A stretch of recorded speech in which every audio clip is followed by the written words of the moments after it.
Whispers in the cerulean abyss. The alarms blared like wounded animals as Commander Leona Drake fought to regain control of her spacecraft. Red warning lights bathed the cockpit in an ominous glow as the ship tumbled through space, caught in the gravitational pull of an uncharted anomaly. Navigation offline. Life support compromised. Collision imminent, announced the ship's AI in a voice far too calm for their dire situation. Override Protocol 7 Delta. Leona shouted, her fingers dancing across the control panel. The response was a shower of sparks and more urgent alarms.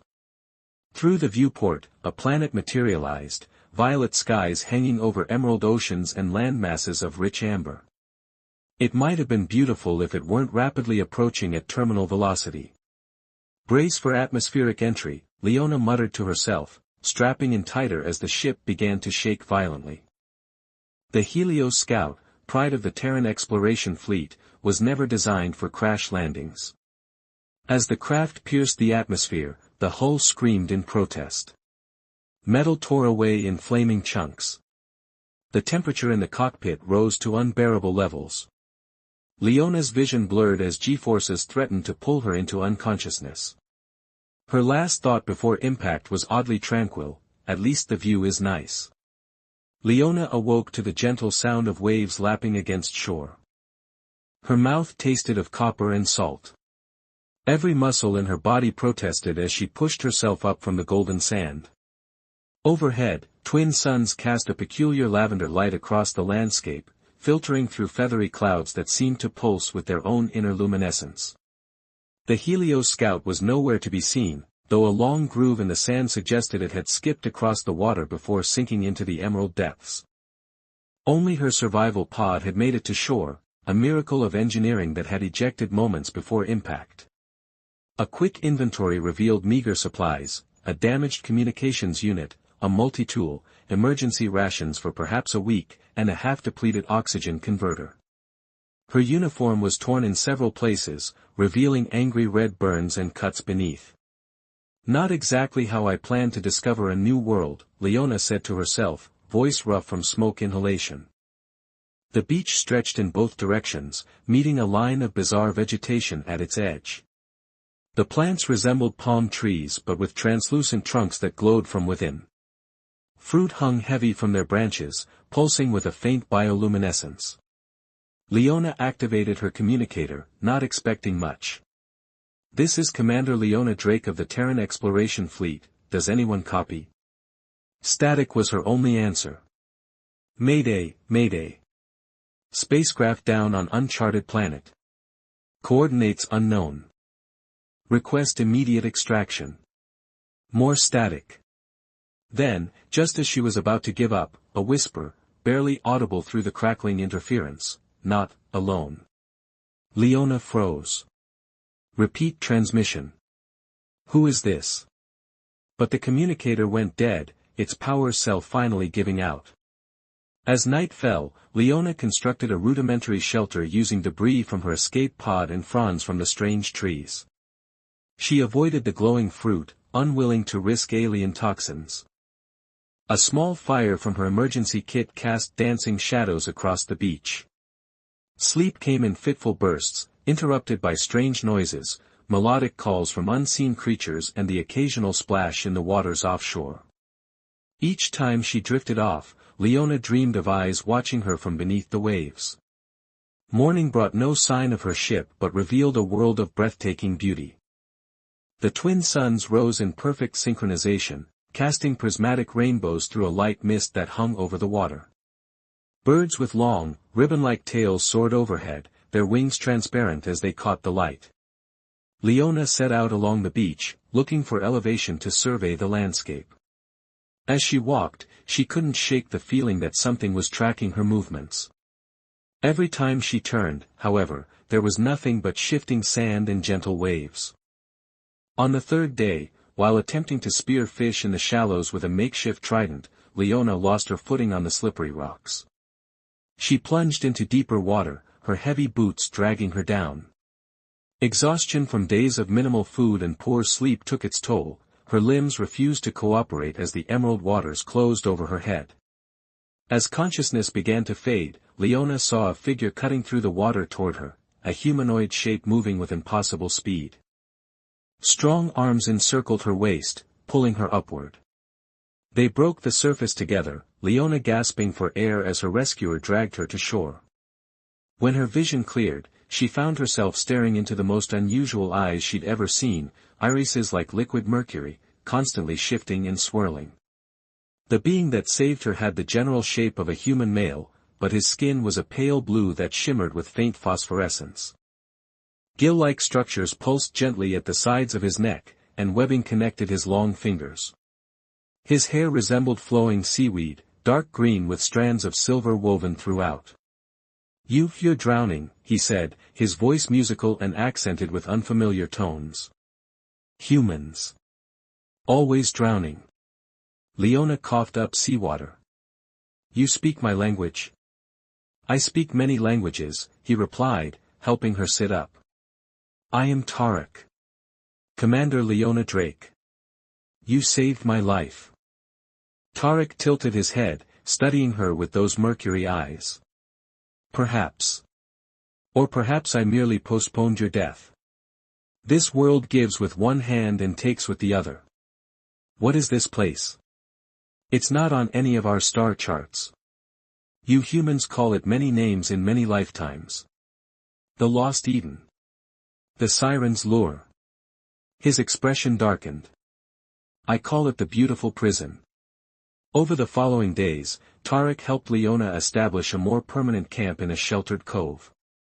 He showed her which fruits were safe to eat, only the ones that glowed blue, never the purple ones, and taught her how to weave the fibers of certain plants into sturdy cloth.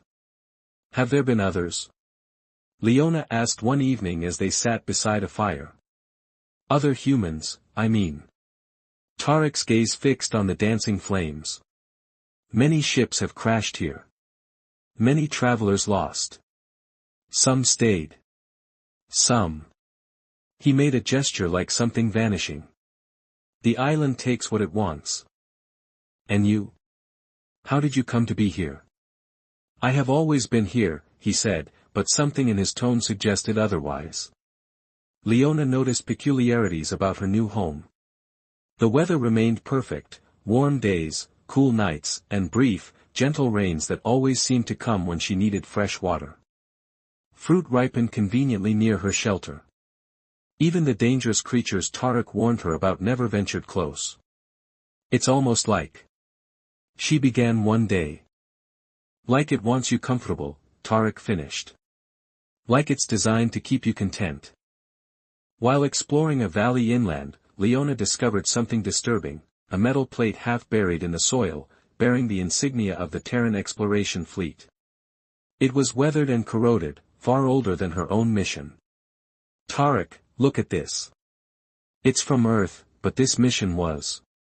She consulted the date stamp. 30 years ago. The Odysseus. It was reported lost in deep space. Tarek examined the plate without surprise. "The prison collects interesting specimens." "Specimens? What are you talking about?" Before he could answer, a low growl emanated from the underbrush. A creature emerged, reptilian but with 6 limbs, its scales shifting colors to match the surrounding vegetation. Its jaws opened to reveal rows of needle-like teeth. "Don't move," Tarek whispered, but Leona was already reaching for her multi-tool. The predator lunged, faster than anything its size should move. Leona barely had time to raise her arm in defense before Tarek was between them, moving with impossible speed.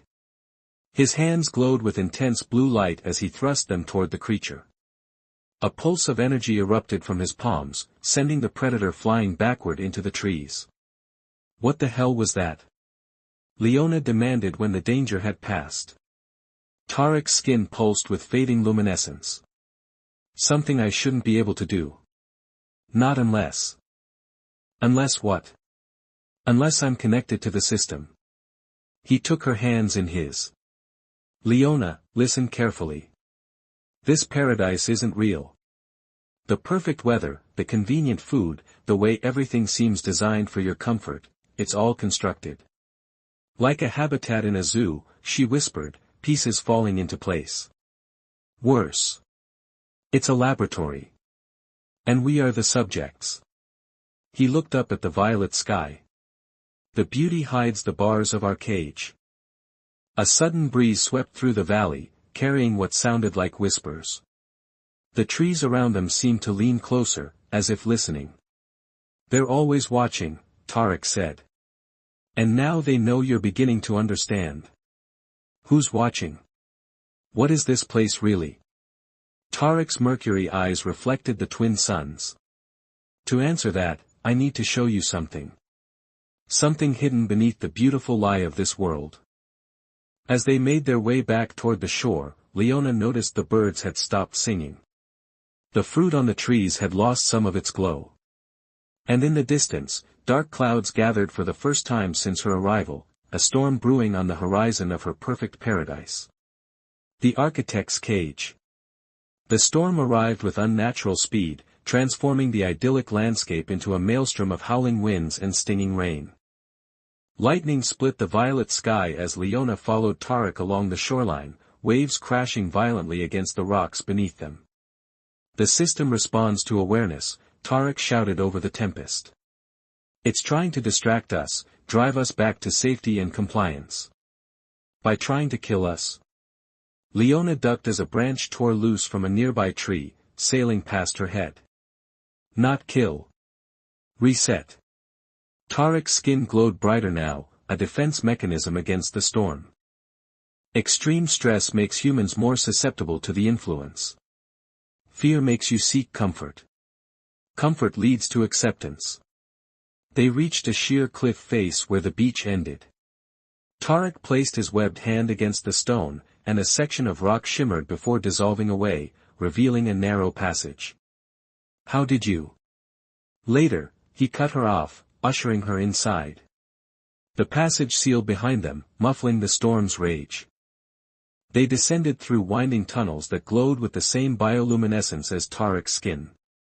The air grew thick with humidity, carrying unusual scents, metallic and organic intertwined. After what seemed like hours, the tunnel opened into a vast underground chamber. Leona gasped. The cavern stretched farther than she could see, its ceiling sparkling with points of light that mirrored constellations. The floor was smooth obsidian that reflected everything like a dark mirror. At the center stood a structure unlike anything human architecture could produce, a twisted spire of crystalline material that pulsed with colors flowing through transparent veins. What is this place? Leona whispered, her voice echoing despite the chamber's size.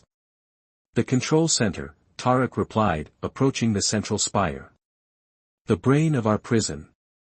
As they neared the structure, panels illuminated along its surface, displaying symbols in a language Leona couldn't comprehend. Tarek pressed his palms against one panel, and images flooded the air around them, three-dimensional projections showing the planet from orbit, then zooming in to display Leona's crash site, her journey across the beach, even her first encounter with Tarek. They've been monitoring me this whole time. Not they, Tarek corrected, manipulating the symbols. It. The architect. The projection shifted to show a schematic of the entire planet, which wasn't a planet at all, but an artificial construct. A perfect sphere contained within an energy field, floating in the emptiness of space. This entire world is manufactured, Tarek explained. A habitat designed to study life forms from across the galaxy. The architect, an artificial intelligence of immense sophistication, was created to maintain the environment and collect data on how different species interact with controlled variables. But why? Who built this place? Tarek's mercury eyes dimmed.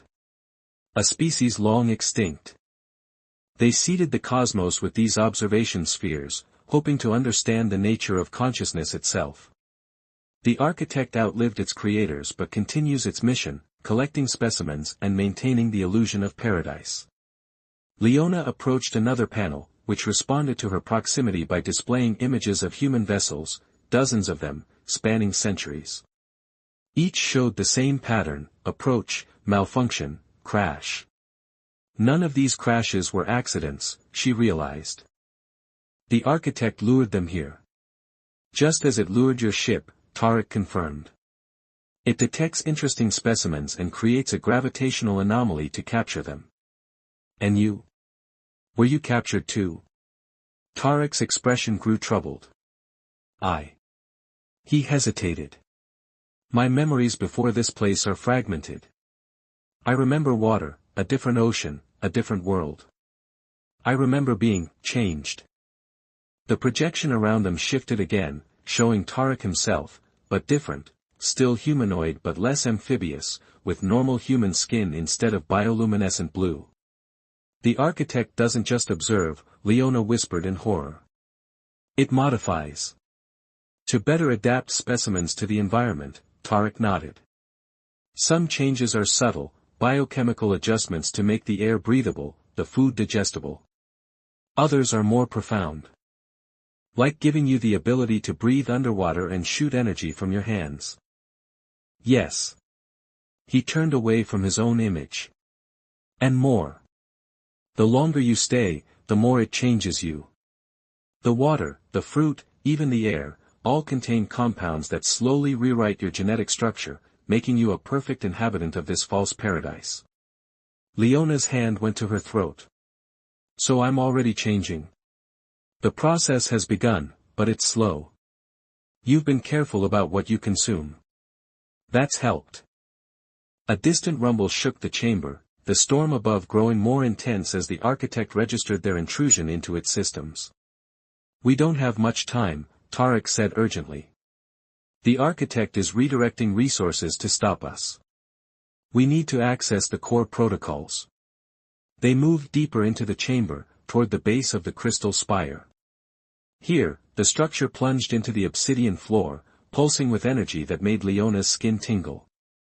Every artificial world has fail-safes, Tarek explained, manipulating symbols on another panel. Escape mechanisms in case of critical system failure. If we can trigger one. The floor beneath them suddenly trembled. Cracks appeared in the smooth obsidian, releasing a pale mist that swirled around their ankles. What's happening? Leona asked, backing away from the spreading fractures. Defense protocols. The architect is. The floor gave way entirely, separating them. Leona fell, sliding down a newly formed tunnel as the chamber collapsed behind her. She tumbled through darkness, the smooth stone burning her skin with friction before she splashed into a pool of warm, glowing liquid. The substance clung to her like honey, slowing her movements as she fought to reach the surface. When she finally broke through, gasping for air, she found herself in another chamber, smaller, more organic, with walls that pulsed like a living heart. Tarek, she called, her voice absorbed by the strange substance around her. No answer came. Instead, the liquid began to rise, carrying her upward toward a membrane-like ceiling. As she neared it, the membrane thinned, becoming transparent enough to see through. Beyond lay her paradise again, the beautiful beach, the perfect weather restored, the twin suns shining on gently swaying trees. All trace of the storm had vanished. A figure waited on the shore, not Tarek, but a woman. As the membrane thinned further, Leona recognized herself, another Leona, contented and smiling, building a more permanent shelter from local materials. Understanding dawned with horrific clarity. The architect wasn't just trying to reset her, it was replacing her, creating a more compliant version who would accept the false paradise without question.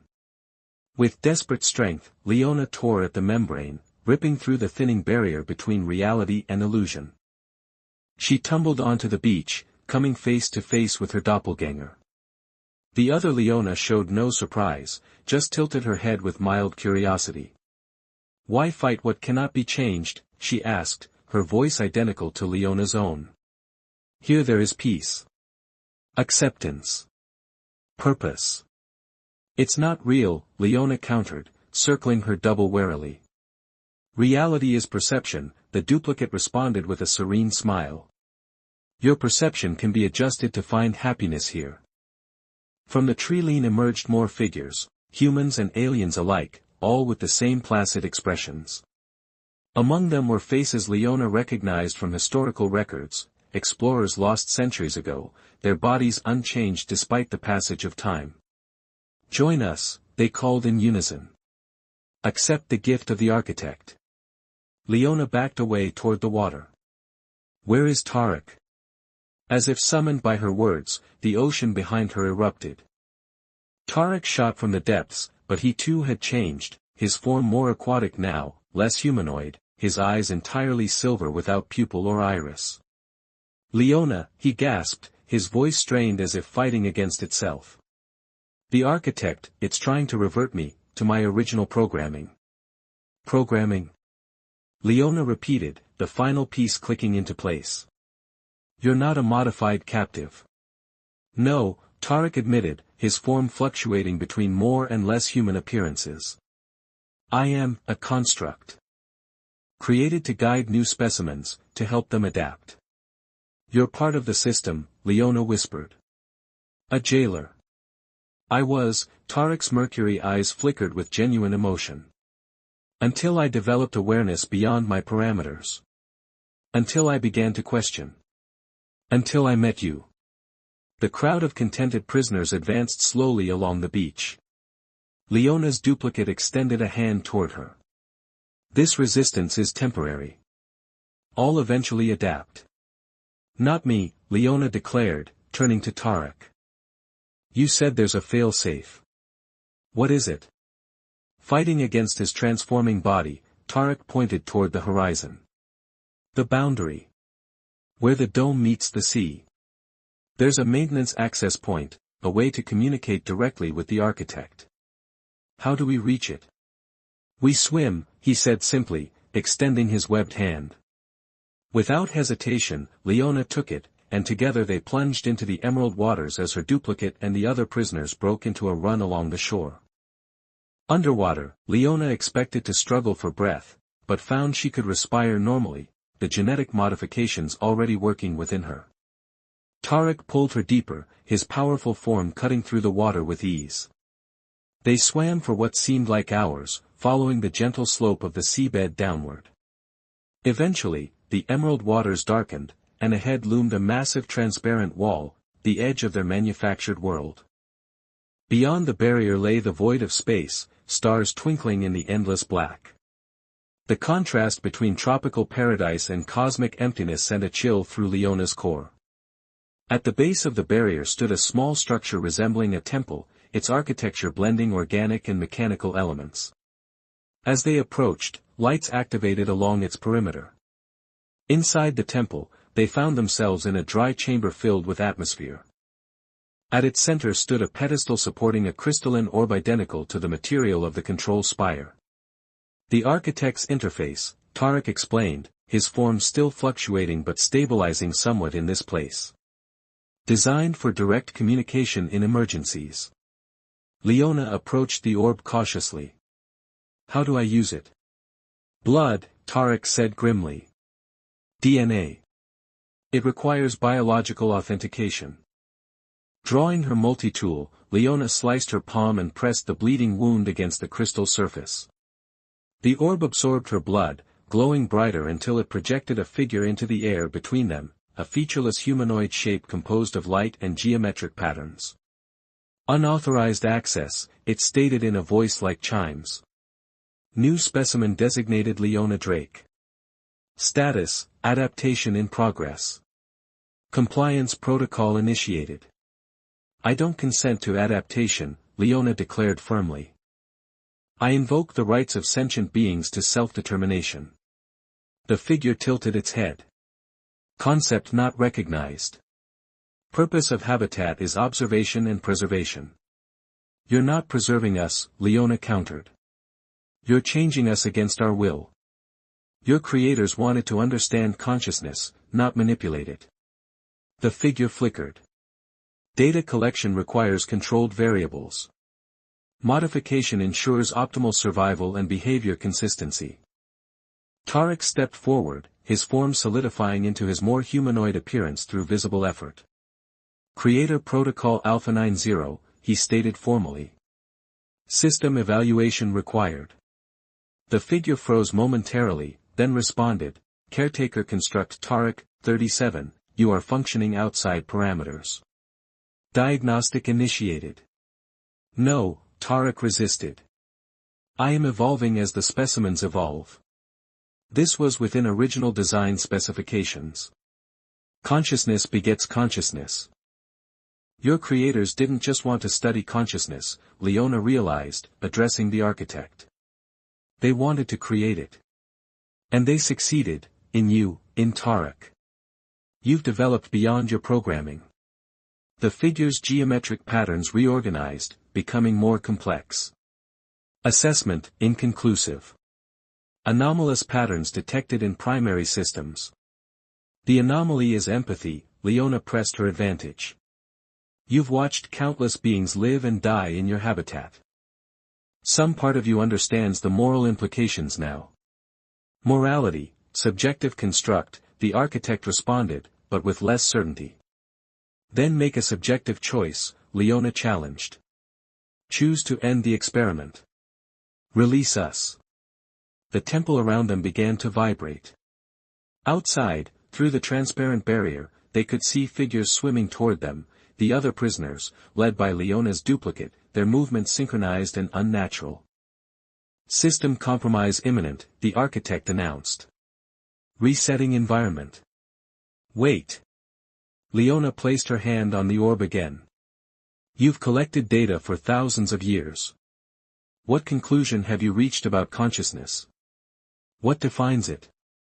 The figure paused, its patterns shifting more rapidly. Inconclusive. Insufficient parameters.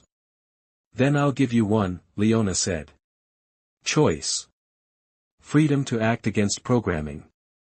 Like Tarek chose to help me instead of pacifying me. Like you could choose now. For several tense moments, the architect remained motionless. Then, slowly, its form began to change, becoming less geometric, more fluid, almost organic.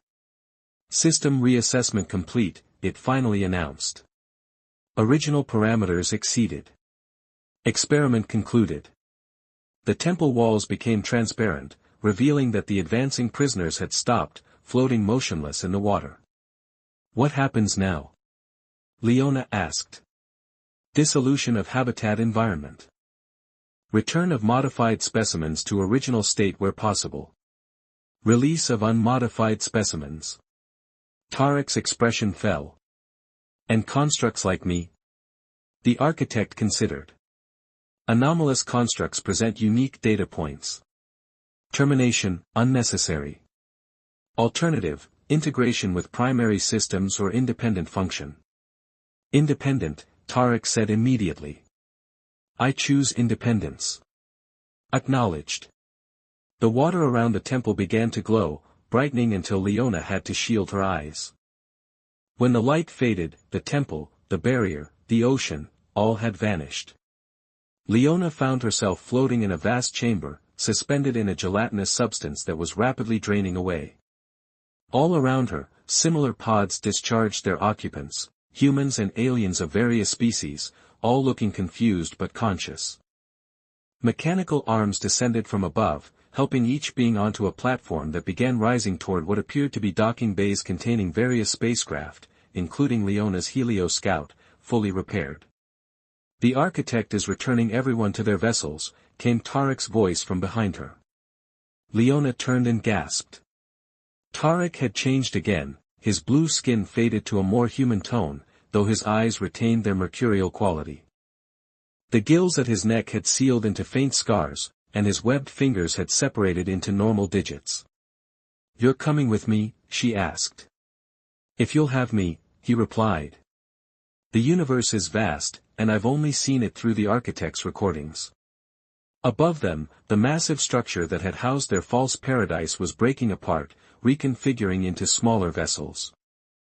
The architect was dispersing itself, perhaps seeking new purpose after thousands of years of single-minded observation.